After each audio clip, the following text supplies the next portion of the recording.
We had a client that we worked with, and she was really struggling with profitability. She kept raising tuition. She actually did 3 tuition increases within a 15-month cycle, and she still could not catch up. So I helped her work with our 6 money leaks in schools, and she only used 3 of the 6 money leaks and cut her expenses by 50%. 50. She did not fire anyone. She did not slash any of her programs, and she did not work more hours. Again, the 6 money leaks are not hacks or spreadsheets. These are patterns. They are small decisions that feel so normal that your school does, but they quietly drain your school's profit. So if you've ever wondered why you're working so hard, but still not seeing the return, this is your first step to clarity. Click the link in the show notes and find out what it's actually costing you.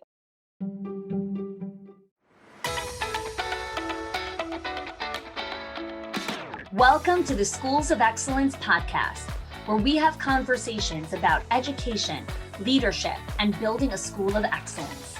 The goal on this show is to bring you clarity, up-level your mindset, and give you practical strategies and inspiration so you can show up with confidence and trust your decision-making. I'm Chani Olshansky. I'm a mom of 4 under 10, a former New Yorker, and been in the early childhood field my entire life. And I'm so grateful that you've joined me for this conversation.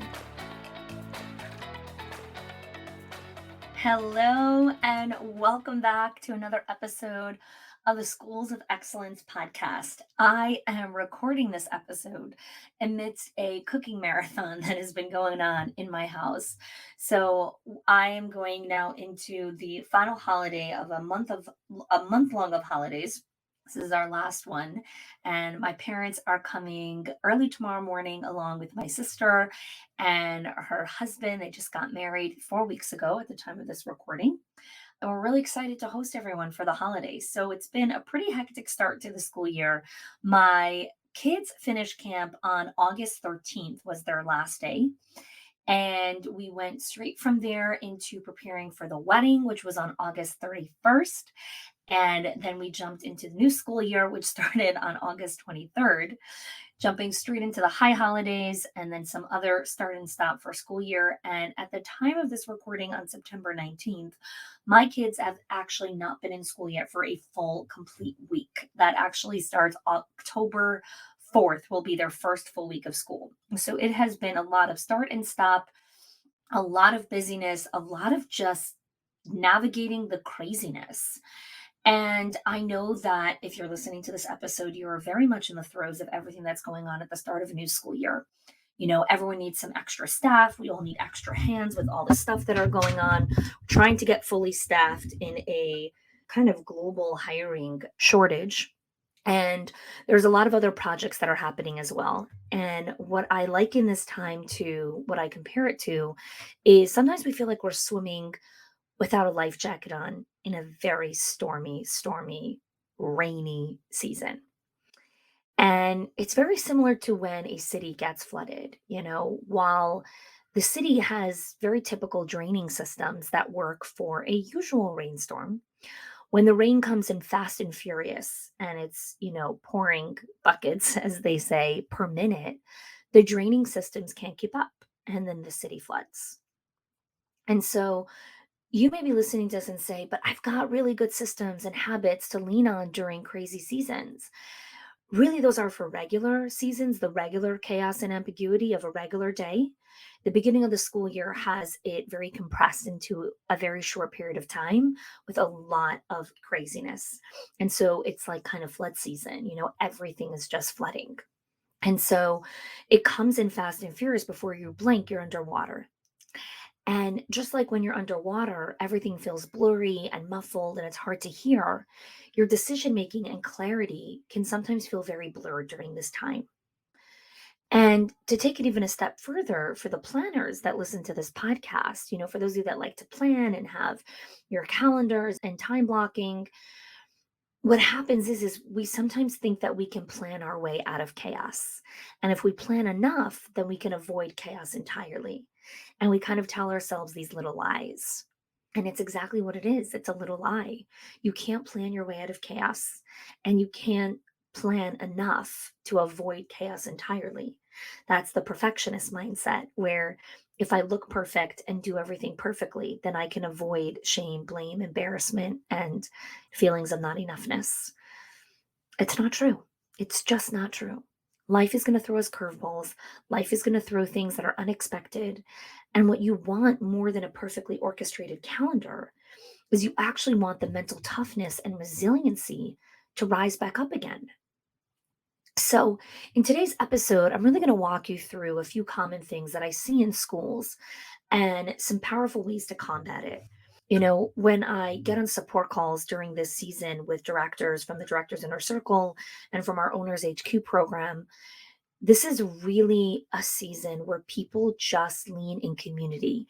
They need to know that they're not alone. And knowing that you're not alone is almost this concept of like, okay, I'm not insane, right? Everyone is dealing with this. And there really is this beautiful feeling of I'm leaning on other people. I'm not trying to figure this out on my own. And I find that the leaders in the Directors Inner Circle and Owners program truly develop a powerful component of mental toughness. And it's not about necessarily being in that particular program, it's about being in community. And so think about, do you have people to lean on right now? Do you have community? Do you have a support group of people who understand what it is that you're going through and what it means to lead a childcare center? And if you don't yet, if you don't have that community, check the link in the show notes. We have some resources there. You could check out our Directors Inner Circle or our Owners HQ program and see if it's a good fit for you. So let's start with the mindset. Okay. The mindset around navigating through this season is understanding that chaos and ambiguity are part of leadership, right? It's part of leading a growing center.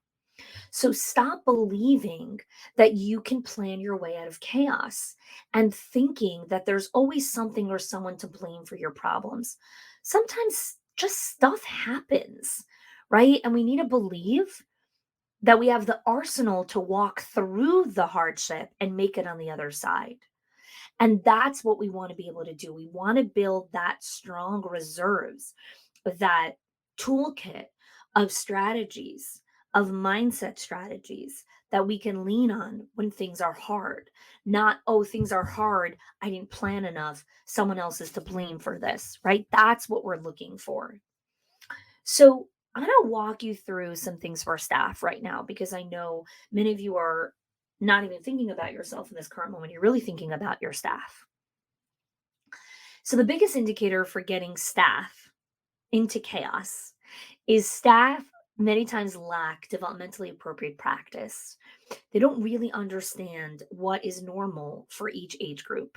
And when you don't understand what's normal, then you create your own definition of normal. And anything that goes out of that definition means chaos for you. So when a child doesn't walk in a straight line down the hallway, for some teachers, that's considered chaos. When really, that's perfectly normal for a 2-year old. It's very normal for a 3-year old not to want to sit still during mealtime. It's very normal for a 3-year old to test out potty language and see if they get a response from you. It's very normal for babies to cry in an infant room. When staff struggle with this understanding, they judge themselves for this supposed chaos. And when staff internally judge themselves, they shame themselves. And then they do things that they're not proud of, like raising their voices on the kids or, lots of other things. When you're in judge and shame mode, you can't think creatively, and it really hurts the classroom. And so, what I find many leaders, and I'm talking to you, that are struggling is how to train their staff. How do I train my staff to understand what is developmentally appropriate? How do I get my staff up to speed on all of these really important integral pieces that if they don't get it, this building shuts down, right? I'll get bad reviews. And we know that the solution is consistent training in many different areas, but starting with developmentally appropriate practice. But you don't necessarily have the time to help them work through those trainings or to sit and actually do the training, right? Because you have to grow the center. And so in Schools of Excellence, we created multiple resources for training your staff. All of these links are in the show notes. We have a training on intentional play and how to teach staff how to think creatively, talk with higher level order thinking questions with children, and how to really learn how to play intentionally with a child, not babysit them, play with them. Very, very different. Babysitting and playing with a child are two very different things. So we have a training on that you can show your staff and have it as part of your onboarding. We have trainings on classroom management, on how to teach them the tools on how to manage their classrooms better. We have trainings on how to engage with parents, teaching your staff how to communicate with parents, how to engage with the parents, how to communicate with them, how to give them grace. All of these things are all in our teacher training bundle. Then all of those links for how to get access to them are in the show notes. Definitely go check those out. Whether you want to use that for a staff professional development day, or you want to use those trainings as part of your company onboarding, whatever it is, I would strongly recommend checking it out and see if it makes sense for your center. You're a school leader who wants tools, resources, and just plain strategies of how to really lead your school and build a school of excellence. Well, I created something called the School Leadership Toolkit, which has over 10 resources covering topics like parent teacher relationships, difficult conversation, teacher appreciation ideas, and time management, along with to do list management. Some of the things that you get in this School Leadership Toolkit is how to lead parent teacher conferences. This is a masterclass training and to show your staff so that they can lead conferences with ease. We have a parent partnership blueprint, which is the step-by-step formula for authentic parent relationships. I have a training on how to get your to-do list done and how to create your calendar for one-on-one meetings with staff.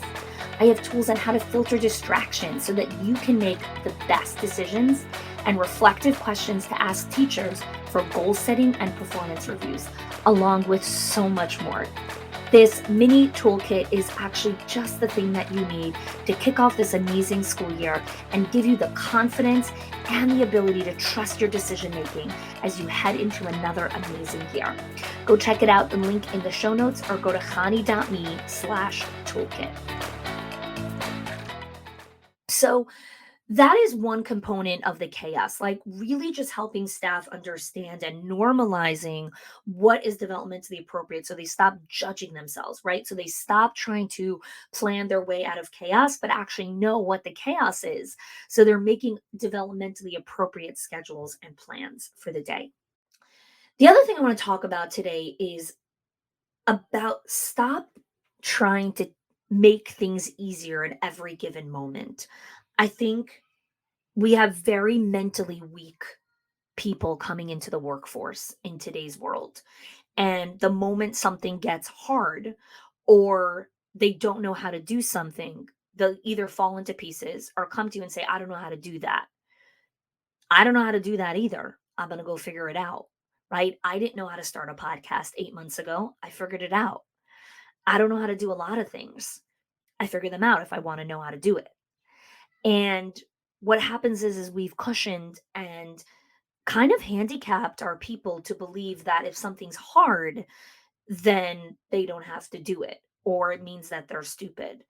No, something hard means that you're human and it's the first time you're doing something. I remember when I was a director many years ago, I asked a teacher to create a rough draft on a newsletter that she was going to be creating for parents. And I told her to have the draft ready for me in 24 hours. And she came back to me towards the end of that day and she's like, that's giving me a lot of anxiety. Like, I can't have that ready for you in 24 hours. And I said, the reason this is giving you anxiety is because in your mind, you need to give me a perfect paper. I didn't ask for a perfect paper. I asked for a rough draft. I expect there to be hundreds of mistakes in that draft. If there isn't, it means that you didn't follow the instructions. The instructions are a rough draft. A draft means that it's not complete, it's not perfect, and it's not done. And when something is not complete, not perfect, and not done, there's going to be mistakes. And it shouldn't take you more than 24 hours to put something like this together. You want to give me something perfect and done. I don't want that. I want a rough draft. And a rough draft can be delivered in 24 hours. So she came back the next day and she gives me the draft and she's apologizing 100 times for all the mistakes. And I sat down and I said, there's supposed to be mistakes here. It's actually arrogant to believe that you can give me a draft without mistakes. No editor or author on the planet ever publishes a book on the first draft. There's multiple iterations and edits and proofreading that goes through before it goes to print. Not because the author isn't a good author, not because the writers aren't good writers, but because part of the process is editing mistakes. And you have to learn how to sit in that discomfort that you didn't get it right the first time because you're not supposed to. You can't plan your way to perfection and get something right the first time. You're human. You cannot bypass those emotions. And so, what I've encouraged our leaders to do, the directors and the owners, when I talk to them both in support calls, in our Facebook group, tell the teacher, I can't take away the hardness. I can't take away the feelings of frustration around having 4 crying kids during transition. It's hard. It's hard when a 2-year-old gets dropped off and he's crying, and 4 seconds later, another 2-year-old gets dropped off and he's crying, and 3 minutes later, another parent comes in and drops off their child and she's crying. I can't take away that hardness. I could be here to listen to you vent the frustration about it. I can give you some strategies of how to help them calm down faster. I can give you some guidelines of how to quiet your mind so you can sit in the discomfort with a little less anxiety. But I can't take away the hardness because that's part of it. And I can give you tools. And the tools to help teachers navigate the hardness of the beginning of the week school year transitions is giving them a confidence and resiliency toolkit, is giving them the gift of finding internal confidence and resilience from within to want to navigate this season and to stick with it long enough for the beauty on the other side. So, in the beginning of this year, in August time, I released an incredible training called the Confidence and Resiliency Toolkit. And it's a training specifically for your staff, a 30-minute training on how to build their confidence and resiliency toolkit. It's been an incredible bestseller, actually. I've had dozens and dozens of owners and directors purchase this training to work with their staff. And we've got incredible feedback from it and how it's really helped shift perspective for staff and given them the internal confidence, not external motivation and reassurance, which is never enough. You can never give enough motivation and external reassurance, but internal confidence, oh, that's the sweet spot. So if you're looking for that type of training for your staff, also the link is in the show notes. You could check that out. So what I want to leave you with today is really an understanding of stop trying to plan your way out of chaos, not trying to cushion things, but recognize that the greatest asset and tools that you have in your arsenal are training your staff with quality training and education, training their minds to be mentally tough and resilient, filling their hearts with internal confidence so they believe that they could do it, so they can learn to trust their own decision making, and recognizing that this is a season and it's hard. And you're listening to this podcast because you're looking for tips, you're looking for strategies, and more than anything, you're looking to elevate your mindset so you can be the warrior of this season and not the victim. Thanks so much for listening to today's episode. Really appreciate your commitment and your loyalty to listening to this podcast week in and week out. If you haven't had a chance to rate and review this podcast, I would so appreciate if after this episode you took a moment to leave us a review, rate the show, let us know how this is helping you. The podcast ratings and reviews help us climb higher and higher in the charts on iTunes so that more and more school leaders can find out about us. Thanks so much, and I'll see you next week. If you are loving the Schools of Excellence podcast and have gotten any value out of it for your school, I would love if you can do 2 things for me. 1, subscribe to the show so you never miss an episode. And 2, can you please leave us a review? Reviews help other school leaders know that this is the place to learn how to build a school of excellence. And I would be so grateful if you can do that for us.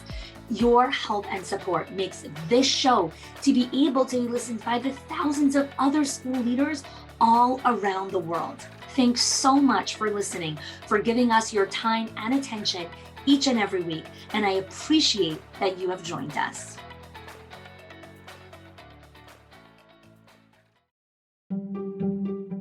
If your accountant has ever told you to cut back on professional development or slash your teacher appreciation budget or your staff development budget just so you could stay afloat, or has told you, hey, you probably can't go invest in that program, please listen. The problem is not that you're spending too much money on your people or yourself or your investment or your support system. It's that your school has invisible money leaks that are draining your profit, leaks that no spreadsheet will ever catch or accountant. So I created the 6 money leaks of schools that show you the 6 core areas that schools lose money every single month without realizing it. If you close even one of them, your profits will start to soar without sacrificing your team. Go get it now and stop blaming the things that are actually building your school.